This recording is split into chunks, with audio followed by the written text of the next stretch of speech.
Audiolibro Un curso de milagros. Capítulo 21.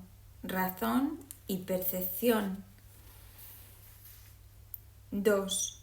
Somos responsables de lo que vemos. Punto 4. No resientas tener que dar esta pequeña ofrenda, pues si no la das seguirás viendo el mundo tal como lo ves ahora. Mas si la das, todo lo que ves desaparecerá junto con él. Nunca se dio tanto a cambio de tan poco. Este intercambio se efectúa y se conserva en el instante santo. Ahí el mundo que no deseas se lleva ante el que sí deseas. Y el mundo que sí deseas se te concede, puesto que lo deseas. Mas para que esto tenga lugar, debes primero reconocer el poder de tu deseo. Tienes que aceptar su fuerza, no su debilidad. Tienes que percibir que lo que es tan poderoso como para construir todo un mundo puede también abandonarlo y puede asimismo aceptar corrección si está dispuesto a reconocer que estaba equivocado. El mundo que ves no es sino el testigo fútil de que tenías razón, es un testigo demente. La enseñaste cuál tenía que ser su testimonio y cuando te lo repitió. Lo escuchaste y te convenciste a ti mismo de que lo que decía haber visto era verdad. Has sido tú quien se ha causado todo esto a sí mismo. Solo con que comprendieras esto, comprenderías también cuán circular es el razonamiento en que se basa tu visión. Eso no fue algo que se te dio. Ese fue el regalo que tú te hiciste a ti mismo y que le hiciste a tu hermano. Accede entonces a que se lo quite y a que sea reemplazado por la verdad. Y a medida que observes el cambio que tiene lugar en él, se te concederá poder verlo en ti mismo. Tal vez no veas la necesidad de hacer esta pequeña ofrenda. Si ese es el caso, examina más detenidamente lo que dicha ofrenda representa y no veas en ella otra cosa que el absoluto intercambio de la separación por la salvación. El ego no es más que la idea de que es posible que al Hijo de Dios le puedan suceder cosas en contra de su voluntad y por ende en contra de la voluntad de su Creador, la cual no puede estar separada de la tuya. Con esta idea fue con lo que el Hijo de Dios reemplazó su voluntad en rebelión de mente contra lo que no puede sino ser eterno. Dicha idea es la declaración de que él puede privar a Dios de su poder y quedarse con él para sí mismo, privándose de ese modo de lo que Dios dispuso para él. Y es esta descabellada idea la que has entronado en tus altares y a la que rindes culto. Y todo lo que supone una amenaza para ella parece atacar tu fe, pues en ella es donde la has depositado. No pienses que te falta fe, pues tu creencia y confianza en dicha idea son ciertamente firmes. El Espíritu Santo puede hacer que tengas fe en la santidad y darte visión para que la puedas ver fácilmente, mas no has dejado libre y despejado el altar donde a estos dones les corresponde estar, y donde ellos deberían estar has colocado tus ídolos, los cuales has consagrado a otra cosa, a esa otra voluntad que parece decirte lo que ha de ocurrir, le confieres realidad. Por lo tanto, aquello que te demostraría lo contrario no puede por menos que parecerte irreal. Lo único que se pide es que le hagas sitio a la verdad. No se te pide que inventes o que hagas algo que está más allá de tu entendimiento. Lo único que se te pide es que dejes entrar a la verdad, que ceses de interferir en lo que ha de acontecer de por sí y que reconozcas nuevamente la presencia de lo que creíste haber desechado. Accede, aunque solo sea por un instante, a dejar tus altares libres de lo que habías depositado en ellos y no podrás sino ver lo que realmente se encuentra allí. El instante santo no es un instante de creación, sino de reconocimiento, pues el reconocimiento procede de la visión y de la suspensión de todo juicio. Solo entonces es posible mirar dentro de uno mismo y ver lo que no puede sino estar allí claramente a la vista y completamente independiente de cualquier interferencia o juicio.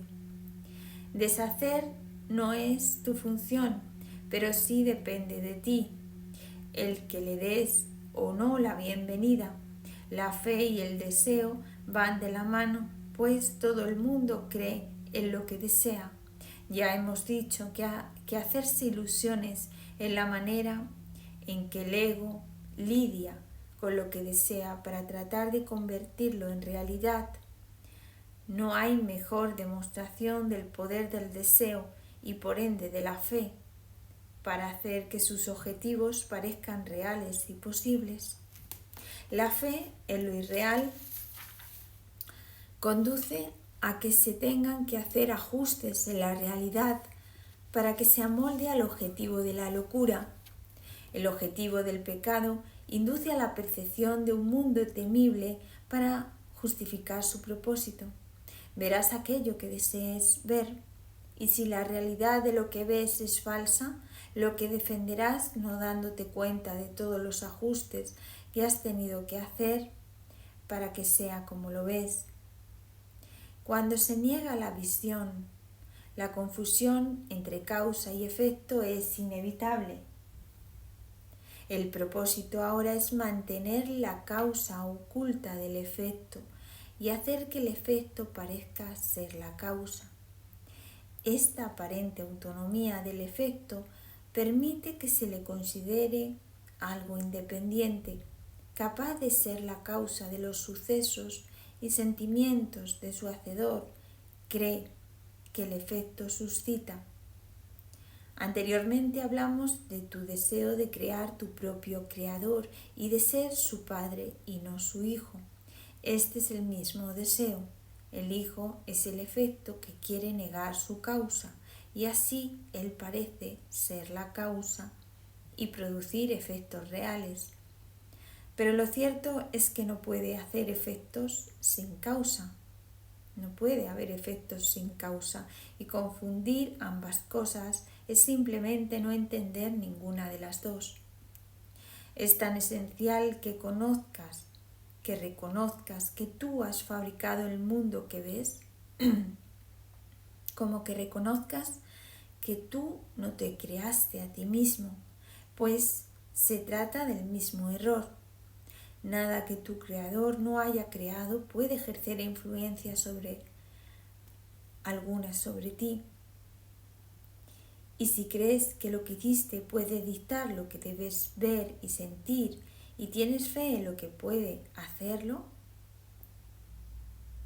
estás negando a tu creador y creyendo que tú te hiciste a ti mismo.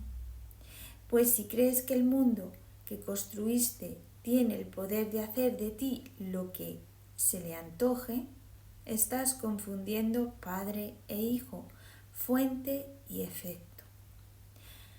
Las creaciones del hijo son semejantes a las de su padre, mas al crearlas el hijo no se engaña a sí mismo pensando que él es independiente de su fuente. Su unión con ella es la fuente de su capacidad para crear. Aparte de esto no tiene poder para crear y lo que hace no tiene ningún significado. No altera nada en la creación, depende enteramente de la locura de su hacedor y ni siquiera podría servir para justificarla. Tu hermano cree que él fabricó el mundo junto contigo. De este modo niega la creación y cree, al igual que tú, que el mundo que fabricó lo engendró a él. De este modo niega haberlo fabricado. Mas la verdad es que tanto tú como él fuisteis creados por un Padre amoroso que os creó juntos y como uno solo. Ve lo que prueba lo contrario y estarás negando toda tu realidad. Reconoce en cambio que fuiste tú quien fabricó todo lo que aparentemente se interpone entre tú y tu hermano y os mantiene separados al uno del otro y a los dos de vuestro Padre, y tu instante de liberación habrá llegado. Todos los efectos de eso que hicisteis desaparecerán porque su fuente se habrá puesto al descubierto. La aparente autonomía de su fuente es lo que te mantiene prisionero. Este es el mismo error que pensar que eres independiente de la fuente mediante la cual fuiste creado y que nunca has abandonado. 3. Fe, creencia y visión. Todas las relaciones especiales tienen como meta el pecado, pues son tratos que se hacen con la realidad a la que la aparente unión se adapta. No te olvides de esto, hacer tratos es fijar límites y no podrás sino odiar a cualquier hermano con el que tengas una relación parcial. Quizás trates de respetar el trato en nombre de lo que es justo, exigiendo a veces ser tú el que pague, aunque lo más frecuente es que se lo exijas al otro.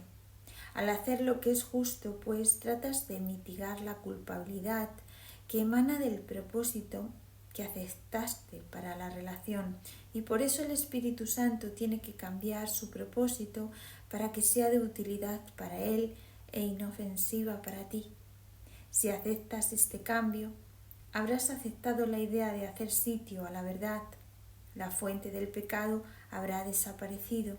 Tal vez te imagines que todavía experimentas sus efectos, pero el pecado ha dejado de ser tu propósito y ya no lo deseas más.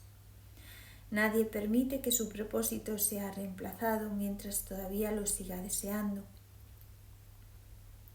Pues nada se quiere y se protege más que un objetivo que la mente haya aceptado. Lo perseguirá sombría o felizmente, pero siempre con fe y con la perseverancia que la fe inevitablemente trae consigo. El poder de la fe jamás se puede reconocer si se deposita en el pecado, pero siempre se reconoce si se deposita en el amor. ¿Por qué te resulta tan extraño que la fe pueda mover montañas? En realidad, esa es una hazaña insignificante para semejante poder, pues la fe puede mantener al Hijo de Dios encadenado mientras Él crea que lo está. Mas cuando se libre de las cadenas será simplemente porque habrá dejado de creer en ellas al retirar la fe de la idea de que lo podían aprisionar y depositar, en cambio, en su libertad. Es imposible tener fe en dos orientaciones opuestas. La fe que depositas en el pecado se la quitas a la santidad y lo que le ofreces a la santidad se lo has quitado al pecado. La fe, la creencia y la visión son medios por los que se alcanza el objetivo de la santidad. A través de ellos el Espíritu Santo te conduce al mundo real, alejándote de todas las ilusiones en las que habías depositado tu fe. Ese es su rumbo, el único que Él ve, y cuando te desvías, Él te recuerda que no hay ningún otro. Su fe, su creencia y su visión son para ti, y cuando la hayas aceptado completamente en lugar de las tuyas, ya no tendrás necesidad de ellas, pues la fe, la creencia y la visión únicamente tienen sentido antes de que se alcance la certeza.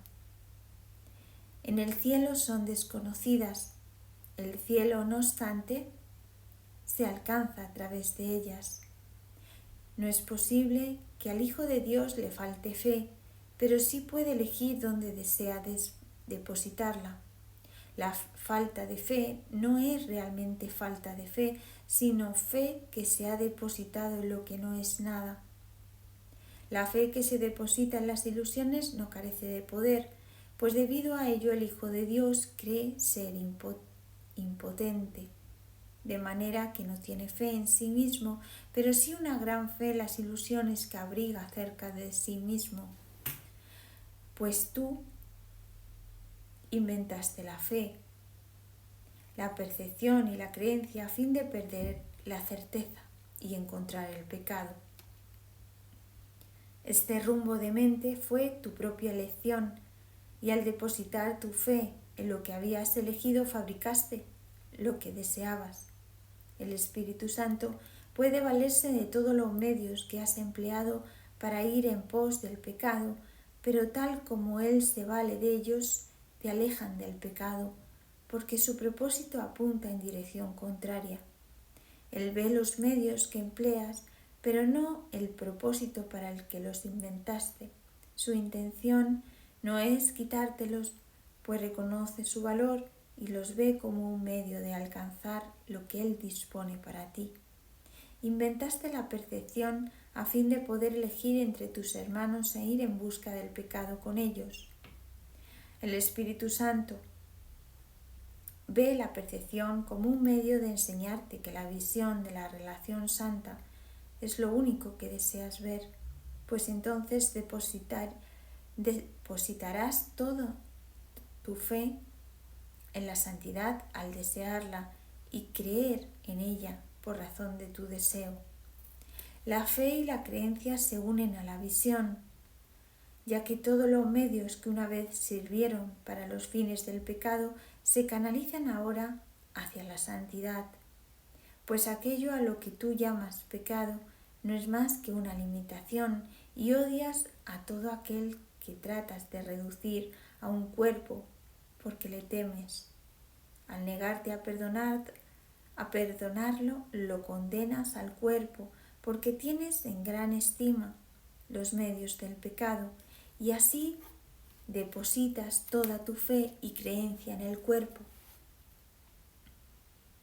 Pero la santidad quiere liberar a tu hermano y eliminar el odio eliminando el miedo, no en el nivel de los síntomas, sino de la raíz. Aquellos que quieren liberar a sus hermanos del cuerpo no tienen miedo, pues han renunciado a los medios del pecado al elegir que se eliminen todas sus limitaciones, puesto que desean ver a sus hermanos bajo el manto de la santidad. El poder de su creencia y de su fe ve más allá del cuerpo, facilitando la visión, no obstruyéndola, pero antes de eso, decidieron reconocer lo mucho que su fe había limitado su entendimiento del mundo y desearon depositarla en otro lugar, en caso de que se les ofreciera otro punto de vista. Los milagros que siguen a esta decisión nacen también de la fe, pues a todos ellos que eligen apartar su mirada del pecado se les concede la visión y se les conduce a la santidad. Aquellos que creen en el pecado deben pensar que el Espíritu Santo exige sacrificios, pues creen que esa es la manera de alcanzar su objetivo. Hermano, el Espíritu Santo sabe que el sacrificio no aporta nada. Él no hace tratos. Y si intentas imponerle límites, lo odiarás porque tendrás miedo de él. El regalo que Él te ha dado es mucho más valioso que cualquier otra cosa a este lado del cielo. El momento en que esto ha de reconocerse está al llegar. Une tu conciencia a la que ya está unido. La fe que depositas en tu hermano puede lograrlo, pues aquel que ama el mundo lo está viendo por ti, sin ninguna mancha del pecado sobre él y envuelto en una inocencia tal que contemplarlo es contemplar la belleza del cielo. Tu fe es el sacrificio que ha hecho que esté tenga gran poder ante tus ojos, salvo que no te das cuenta de que no puedes ver debido a él, pues solo se le puede exigir sacrificio al cuerpo, y solo otro cuerpo podría exigirlo. La mente de por sí no podría ni exigirlo ni recibirlo, el cuerpo tampoco. La intención está en la mente, que trata de valerse del cuerpo para poner en práctica los medios del pecado en los que ella cree, y así los que valoran el pecado no pueden sino creer que la mente y el cuerpo están unidos, y de este modo el sacrificio es invariablemente un medio para imponer límites y por consiguiente para odiar. ¿Crees acaso que al Espíritu Santo le preocupa eso? Él no te da aquello de lo que de acuerdo con su propósito te quiere apartar. Tú crees que Él te quiere privar de algo por tu propio bien, pero los términos bien y privación son opuestos y no pueden reconciliarse de ninguna forma que tengan significado. Es como decir que la luna y el sol son una misma cosa porque vienen de noche y de día respectivamente, y que por lo tanto no pueden sino formar una unidad, mas ver uno de ellos significa que el otro ya no se puede ver. Tampoco es posible que lo que irradia luz sea lo mismo que lo que depende de la oscuridad para poder ser visto. Ninguno de ellos exige el sacrificio del otro. Cada uno de ellos, no obstante, depende de la ausencia del otro. El cuerpo se concibió para que sirviera de sacrificio al pecado, y así es como aún se le considera en las tinieblas. A la luz de la visión, no obstante, se le considera de manera muy distinta. Puedes confiar en que servirá fielmente al propósito del Espíritu Santo, y puedes conferirle poder para que se vuelva un instrumento de ayuda a fin de que los ciegos puedan ver. Mas cuando vean, mirarán más allá de él, al igual que tú, a la fe y a la creencia que depositaste en el cuerpo. Les corresponde estar más allá de él. Transferiste tu percepción, tu creencia y tu fe de la mente al cuerpo.